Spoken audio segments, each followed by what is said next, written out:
Sir ஒரு நிமிஷம், இந்த விசிஷ்டாத்வைதத்துக்கும் துவைதத்துக்கும் வித்தியாசம் சொல்லுங்கன்னா செட்டே போக வேண்டியிருக்கான்.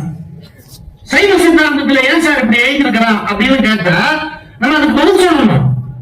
எந்த ஸ்டேஜ் போய் நம்ம உட்கார்றதா இருந்தாலும் வெல் வெஸ்ட் நாலேஜ் சொல்ற முக்கியமான விஷயம் சொல்றேன். நன்றி உரை சொல்றவங்க எக்ஸ்ட்ரா பேசுறது பேசக்கூடாது. ஏன் நீங்க நன்றி சொல்லும் போது முக்கியமான ஒரு நபருக்கு நீங்க நன்றி சொல்லாம விட்டுட்டீங்கன்னா, மகாராஜன் பேசுறாரு, மகாராஜன் ஒரு மாதிரி டிடிஎஸ் பாடியில பேசுவாரு. இந்த கையை இப்படி அசைச்சு இந்த கையை இப்படி அசைச்சு ஃபைட் என்ஜாய் பண்ணி தூண்டட்டு போட்டிருப்பாரு. அதை அப்பப்ப ரொம்ப அழகா பேசுவார். இலக்கியத்துல ஒரு பெரிய அறிவாளி ஜஸ்டிஸ் மகாராஜன். அதனால பேசுவார்.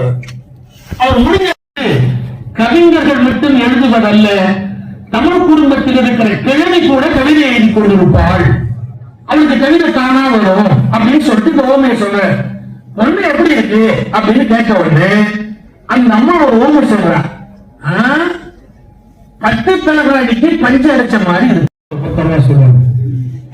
அதுல பட்டு தலைவாடி எப்படி இருக்குன்னு கேட்டீங்கன்னா பாருங்க, அப்படி நீட்டா ஒரு பாக்கிறதுக்கு ரொம்ப அழகா. இப்ப ஒரு கற்பனைக்கெல்லாம் போட வேண்டிய கொஞ்சம் பட்டு தலைவாடி எப்படி இருக்கு தெரியுமா?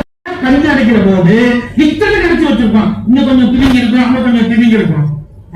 பட்டு துணியில அடைக்கும் போது அழைக்க மாட்டான், பட்டு துணி திணிங்கி போயிடும். அதனால அவ்வளவு லாபகமா அது அவ்வளவு அழகா அதை அடைச்சு வச்சிருக்காங்க. பொண்ணு எப்படி இருக்குது அப்படின்னா பட்டு தலைவாடியில பஞ்சாட்சம் கூட கவிதை எழுதுவாப்பா அப்படின்னு நன்றி உரை சொல்லும் போது சண்முக வடிவேலு அந்த வார்த்தையை சொல்லி ஜஸ்டிஸ் சொல்லும் போது எங்களுக்கெல்லாம் எங்களுடைய கல்யாண சாந்தி மூர்த்தி ஞாபகத்துக்கு கொண்டு வந்தார். மகாராஜன் எப்படி பார்த்தார்? நல்ல சிந்தனையாக பேச்சு திறமை உடையதாக வந்துட்டீங்க. உங்களால 10,000 பேர் சிந்திக்க வைக்க முடியும். அந்த 10,000 பேர் உங்களை மாதிரி பேச வைக்க முடியவில்லை என்று சொன்னா அவன் சொல்றது கரெக்ட் தானேப்பா, அவன் சொல்றது அர்த்தம் இருக்குதானப்பா என்று உங்களால பேச வைக்க முடியும். ஆக அப்படிதான் இந்த 38 + 13 51 பேர் இருக்கணும். ஒரு சிறந்த பேச்சாளர்களாக வரும்போது ஒட்டுமொத்தமாக இந்த சமுதாயத்துக்கான ஒரு நல்ல கருத்துக்களை உங்களால் சொல்லி தருகின்ற அளவுக்கான திறமை உங்களுக்கு எல்லாம் உண்டு என்பது எங்களுக்கான ஊக்கம் தருகின்ற ஒரு நிகழ்வாக இது அமையும் என்ற நம்பிக்கை இருக்கு. பொதுவாக கிராமத்தில் சொல்லுவாங்கல்ல, வாயுள்ள புள்ள பொழைச்சுக்கும் அப்படின்னு சொல்லுவாங்கல்ல.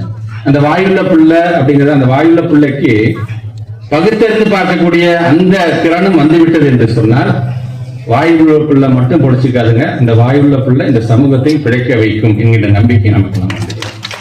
ஏன்னா இந்த பகுத்தறிவு அப்படிங்கிறது இல்லாத காரணம் அப்படி போயிட்டோம் அப்படின்னா நமக்கு என்ன படிச்சாலும் அது பிரயோஜனப்படாது. நம்ம பகுத்தறிவோடு பேசினால்தான் சாக்ரட்டிஸாக இருந்தாலும், பிளாட்டோவாக இருந்தாலும், அரிஸ்டாட்டிலாக இருந்தாலும், பேரறிஞர் அண்ணாவாக இருந்தாலும், முத்தமிழ் கலைஞராக இருந்தாலும் தன்னுடைய பின்னாடி ஒரு மிகப்பெரிய சமூகத்தை அணிதிரள வைத்தார்கள்.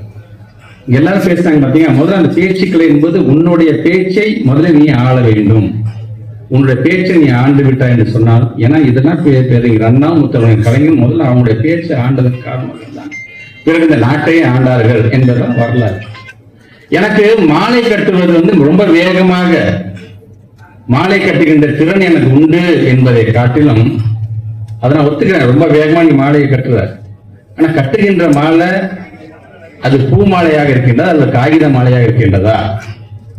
காகித மாலை என்று சொன்னால் யாருக்கும் அது பயன்படாது. பூ மாலை என்று வரும்போது அது பயன்படுவதாக இருக்கும். ஆக அந்த விதத்தில் கருத்துள்ள பேச்சாக இருக்க வேண்டும் என்று சொன்னவர் பேரறிஞர் அண்ணா அவர்கள். இப்ப மதுரை அப்படின்னு ஒரு தலைப்பு கொடுக்கணும் அப்படின்னா இங்க பேசியவர்கள் சொன்னது போலதான் ஒரு வரலாற்று மாணவன் என்ன சொல்ல, மதுரை சார்ந்திருக்கின்ற வரலாறுகளை பற்றி எடுத்து பேசுவார்.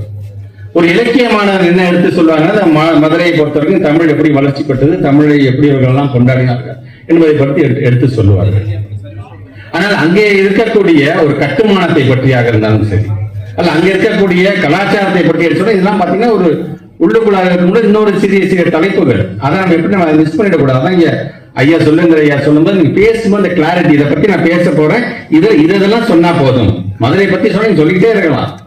ஆனா இருக்கக்கூடிய கூட்டத்துக்கு போர் அடிக்காம நான் இந்த மதுரையை பத்தி இந்த விஷயம் சொல்றேன், அதுல இதெல்லாம் அடங்கலாக இருக்கின்றது, முடிஞ்சிடும் அதோட. சோ நாம பேசக்கூடிய அந்த வார்த்தைகள் எப்படி நம்ம பேச போறோம்னா, இன்னைக்கு நீங்க சொன்ன மாதிரி கிட்டத்தட்ட பல்வேறு ஆளுமைகள் எல்லாரும் உங்களுக்கு பயிற்சி கொடுக்க வந்திருக்காங்க. நீங்களும் முழுமையா அதை உள்வாங்கிக் கொள்ளுங்க.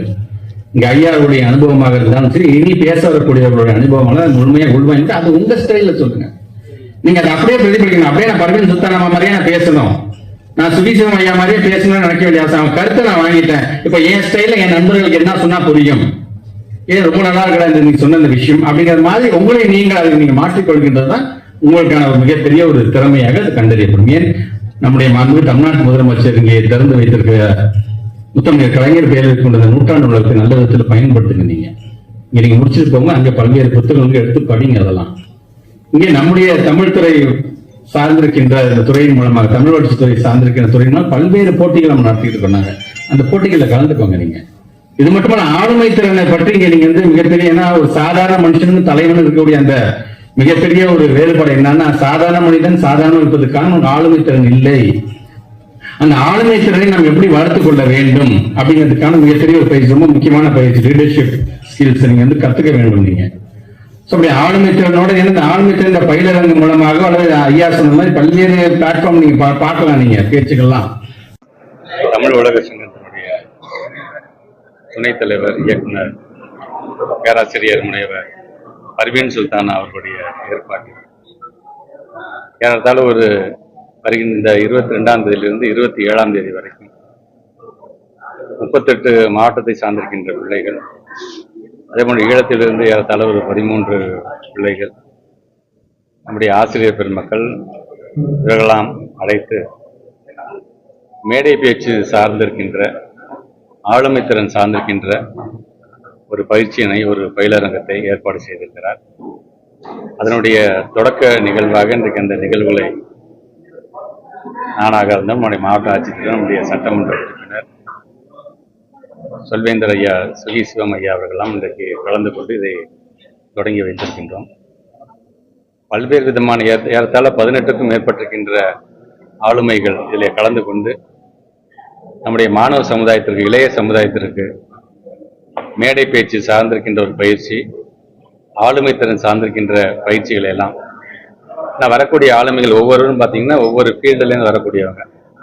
ஸோ அந்த ஒரு யதார்த்த நிலையில் தங்களுடைய பேச்சுக்கள் எப்படியெல்லாம் அமைந்தது என்கின்ற தங்களுடைய அனுபவத்தை பிள்ளைகளிடம் பகிர்ந்து கொள்கின்ற ஒரு நல்ல ஒரு நிகழ்வாக இது கண்டிப்பாக இருக்கும்.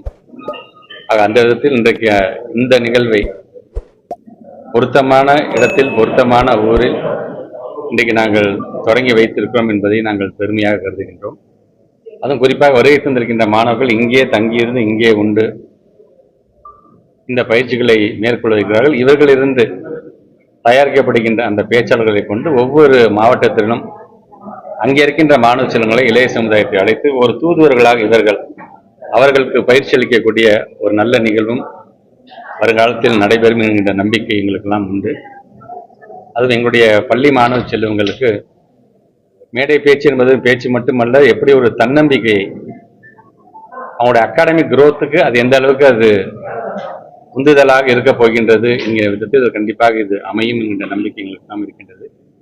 நல்ல ஒரு முன்னெடுப்பை எடுத்திருக்கின்ற இயக்குனர் பேராசிரியர் பர்வீன் சுல்தான் அவர்களுக்கு எங்களுடைய நன்றிகளை நாங்கள் தெரிவித்தோம். சார், அரசியலும் சரி, அதே போல சமூகம் சார்ந்த சிந்தனையில பேசக்கூடிய இந்த பேச்சாளர்களுடைய எண்ணிக்கை ரொம்ப குறைவாக தான் இருக்கு. மாதிரி பேச்சாளர்கள் உருவாகுவதற்கான நம்ம என்ன சார் முடிவு? உங்களுக்கே தெரியும், அரசியல் சார்ந்து சொல்லணும்னா எங்களுடைய மாண்புமிகு துணை முதலமைச்சர் பொறுத்த வரைக்கும் அவர் சார்ந்திருக்கின்ற இளைஞரணி சார்பாக ஏறத்தாழ 182 பேர்களை தயார் செய்திருக்கணும். அதுவும் ஜஸ்ட் லைக் தான் தயார் பண்ணல. ஏறத்தாழ ஒரு 10,000க்கும் மேற்பட்டவர்கள் விண்ணப்பித்து அதிலிருந்து கொஞ்சம் கொஞ்சமாக நம்ம தேர்வு செய்யப்பட்டதான் 182 பேச்சாளர்கள். நீங்க சொல்ற மாதிரி சமூகம் சார்ந்து பேசக்கூடியவர்களாக இருந்தாலும் சரி, இங்க இருக்கின்ற நாட்டு நடப்பை சொல்லக்கூடிய அளவிற்கான அந்த கருத்துக்களை சொல்லக்கூடிய இளம் பேச்சாளர்களாக இன்னைக்கு உருவாகி இருக்கிறார்கள். அவர்கள் அடுத்த கட்டத்துக்கு ஒரு நட்சத்திர பேச்சாளராக மாறிட வேண்டும். அதே போன்று இன்றைக்கு நடைபெறுகின்ற இந்த பயிலரங்கம் 7 நாட்கள் 27ஆம் தேதி முடிவடைந்திருப்பது இவர்களும் ஒரு நல்ல பேச்சாளராக சமூகத்திற்கு நல்ல கருத்துக்களை, இன்னைக்கு நாங்கள் பேசும்போது சொன்ன மாதிரி தான் பகுத்தறிந்து பார்க்க வேண்டும் எந்த ஒரு செய்தியும் என்று சொல்லுகின்ற அளவிற்கான பேச்சாளர்களாக உருவாக என்ற நம்பிக்கை எனக்கு இருக்கு. சார், இப்போ 12 பள்ளிகளுக்கு மேல விடுமுறை விட்டுருக்கீங்க சார். மழையளவு லைட்டா குறைஞ்ச மாதிரி, தென் மாவட்டங்கள் லைட்டா குறைஞ்சிருக்கு, இருந்தாலும் வடக்கு பகுதியில் அதிகமா பெஞ்சிருக்கு. வேற ஏதாவது குறிப்பிடத்தகுந்த அறிவுறுத்தல்கள் தான் பள்ளி? பொதுவாக பள்ளிக்கூடத்தை பொறுத்தவரைக்கும் அங்கே இருக்கின்ற ஆசிரியர் பெருமக்களுக்கு ஒரு ஸ்டாண்டர்ட் ஆப்ரேட்டிங் ப்ரொசீஜர்ஸ் நாங்கள் கொடுக்கறது பழக்கம். குறிப்பாக மழை பெய்யும் பொழுது தண்ணி ஏதாச்சும் தேங்குச்சுன்னா இமீடியட்டாக கிராம பகுதியாக இருந்தால் அங்கே இருக்கின்ற பிடிஓ மூலமாக அங்கே இருக்கின்ற பம்புகளை வைத்து அந்த தண்ணிகளை உடனடியாக அகற்றிட வேண்டும். ஏற்கனவே ஒரு ஆழ்துளை மாதிரி ஏதாச்சும் இருந்துச்சுன்னா அதை ப்ராப்பராக அதை மூடி வைத்திருக்க வேண்டும் என்று சொல்லியிருக்கிறோம். மழை பெய்யும் போது எலக்ட்ரிசிட்டி சார்ந்து இருக்கக்கூடிய ஒரு கவனம் ரொம்ப தேவை. ஏன்னா ஒரு கிளாஸ் ரூம்ல இருக்கக்கூடிய ஒரு சுவிட்ச் போர்ட்லேருந்து கூட நம்ம ஏதாச்சும் எலக்ட்ரிசிட்டி பாய்ஞ்சிடக்கூடாதுங்கிற அளவுக்கு அது ரொம்ப கேர்ஃபுல்லாக இந்த ஏற்கனவே இருக்க எப்போதுமே இந்த மாதிரி மழை காலத்தில் சொல்லக்கூடிய இந்த ஸ்டாண்டர்ட் ஆப்ரேட்டிங் ப்ரொசீஜர்ஸ் அவங்க வந்து ஃபாலோ பண்ண வேண்டும் என்று சொல்லியிருக்கிறோம்.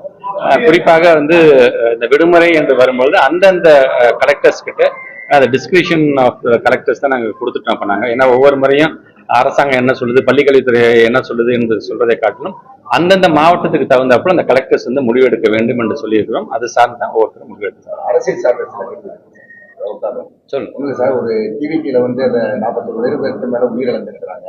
உண்மையிலேயே மனமுடைந்து நீங்க தள்ளியிருக்கிறீங்க. அதை கூட வந்து விமர்சனம் பண்ணக்கூடிய எதிர்கட்சிகளை எல்லாமே நாடகம் நடிப்புன்னு சொல்லி உச்சரிக்கிறாங்க.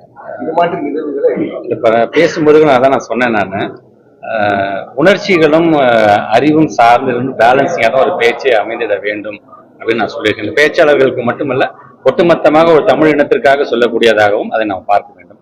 உணர்ச்சிகள் மட்டும் அதிகமாக இருந்து அறிவை கொண்டு போய் இருந்தது என்று சொன்னால் அது வந்து விலங்குக்கு சமமானது. அல்லது உணர்ச்சிகள் கம்மியாயிட்டு அறிவு மட்டும் அதிகமாக இருந்துச்சுன்னா அது மரத்துக்கு சமமானது என்று எப்படி வள்ளுவன் சொல்லியிருக்காரோ அந்த குரலை தான் நான் மேற்கொள்ளிட்டு நான் பார்த்துருக்கேன். நான் என்னை பொறுத்த வரைக்கும் முதல்ல நாம மனுஷன். குறிப்பாக அங்கே பேசும்போது எல்லாரும் சொன்ன மாதிரி ரொம்ப சுருக்கமாக சொல்ல வேண்டும் என்று சொன்னால், ஒரு கள்ள கடவுளா மாற்ற தெரிஞ்சவனுக்கு ஒரு மனிதனாக மாற மறந்துட்டான் அப்படிங்கிறது தான் என்னோட கருத்தாங்க.